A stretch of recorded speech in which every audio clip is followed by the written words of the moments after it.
ઉનાળાની ગરમીમાં ઠંડક પહોંચાડે તેવો બદામ શેક આપણે આજે બનાવીશું. અને આ બદામ શેક બનાવતા ફક્ત આપણને 10થી 15 મિનિટ જેટલો ટાઈમ લાગશે અને ઘટ્ટ તેમજ મલાઈદાર બનીને રેડી થશે. તો ચાલો ફટાફટ આપણે બદામ શેક બનાવવાની શરૂઆત કરીએ. બદામ શેક બનાવવા માટે મેં અહીંયા 500 ગ્રામ જેટલું દૂધ લીધું છે, જેને મેં ગરમ કરવા માટે મૂકી દીધેલું છે. આપણે તેમાં જેટલું તમારે મીઠો બદામ શેક કરવો હોય તેટલી આપણે ખાંડ એડ કરીશું. તો હું અહીંયા 8થી 9 મોટી ચમચી જેટલી ખાંડ એડ કરી રહી છું. અને એકવાર ઉભરો આવી જાય ત્યાં સુધી આપણે તેને ફૂલ ગેસ ઉપર થવા દઈએ. હવે આપણે એક બાઉલમાં 2 મોટી ચમચી જેટલો કસ્ટર્ડ પાવડર લઈ લઈશું અને આમાંથી જ આપણે થોડું દૂધ આમાં એડ કરીશું અને એકવાર ચમચીથી બધું મિક્સ કરી લઈએ. કોઈ લમ્સ ના રહે, બસ તેટલું આપણે એમાં મિક્સ કરવાનું છે. તમે કસ્ટર્ડ પાવડરની જગ્યાએ ટપકીનો અથવા તો કોર્નફ્લોર પણ લઈ શકો છો. આનાથી દૂધ છે એકદમ ઘટ્ટ બનશે અને સ્વાદ પણ સરસ આવશે. દૂધને આપણે બહુ ઉકાળવાની જરૂર નહીં પડે, કેમ કે આપણે કસ્ટર્ડ પાવડર એડ કરીશું તો દૂધ છે એ ઘટ્ટ થઈ જશે. તો 2થી 3 મિનિટમાં ફ્રેન્ડ્સ જુઓ, અહીં એક ઉભરો આવી ગયો છે. તો હવે આપણે રેડી કરેલું કસ્ટર્ડ પાવડરનું મિશ્રણ છે એ આમાં એડ કરીશું અને હવે ફક્ત ધીમા ગેસ ઉપર 5 મિનિટ જેટલું તેને આપણે થવા દઈએ. એટલે દૂધ છે એ એકદમ ઘટ્ટ થઈ જશે અને એકદમ ટેસ્ટી પણ લાગશે.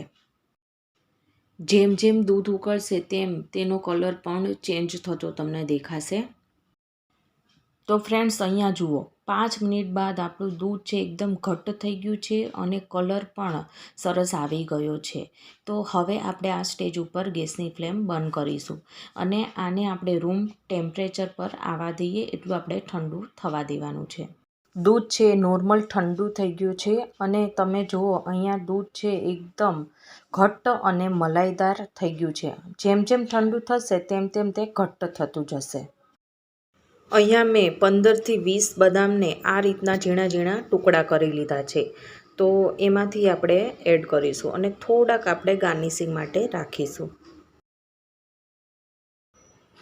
એકવાર બધું સારી રીતે મિક્સ કરી લઈએ અને હવે આપણે આ દૂધને 1 કલાક માટે ફ્રીજમાં મૂકી દઈશું, એટલે એકદમ ઠંડુ અને ઘટ્ટ થઈ જશે.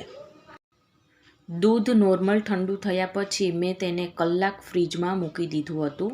તો તમે અહીંયા જુઓ ફ્રેન્ડ્સ, દૂધ છે કેટલું ઘટ્ટ થઈ ગયું છે. બાળકો છે બિલકુલ વેઇટ નહોતા કરી શકતા, એટલે મેં આમાંથી એમને આપી દીધું છે.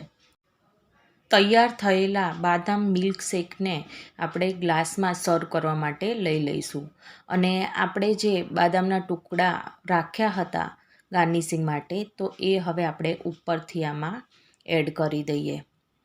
તો એકદમ પરફેક્ટ ઘટ્ટ તેમજ મલાઈદાર એવો આ બદામ શેક છે એ બનીને રેડી થઈ ગયો છે.